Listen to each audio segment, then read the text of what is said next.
এই গরমে ঠান্ডা ঠান্ডা আম পানা খেতে কার না ভালো লাগে। চলুন রেসিপিটা কীভাবে করছি দেখিয়ে নিই। দুটো আমের খোসা কেটে, গোটা দিকটা কেটে টুকরো টুকরো করে আমটা কেটে নেব।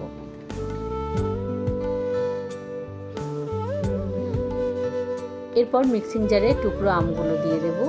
স্বাদ মতো লবণ দিলাম, কিছুটা বিট নুন দিলাম,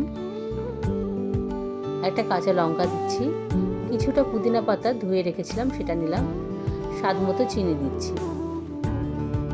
এরপর জল দিয়ে এটা একটা পেস্ট করে নেব। দেখুন এখানে গ্লাসে বরফ দিয়ে আমি 3 চামচ পেস্ট দিয়ে দিচ্ছি, আমের পেস্ট দিয়ে দিচ্ছি। এরপর সামান্য একটু লেবু চিপে এর মধ্যে জল দিয়ে দিচ্ছি, ভালো করে গুলিয়ে নিলাম। এরপর সামান্য একটু বিট নুন দিয়ে দিচ্ছি। দেখুন গার্নিশ করে দিলাম। এই আম পানাটা আপনারা খেয়ে দেখুন কেমন লাগছে, আর আত্মীয় স্বজনদেরও খাওয়ান। আমার এই রেসিপিটা আপনাদের যদি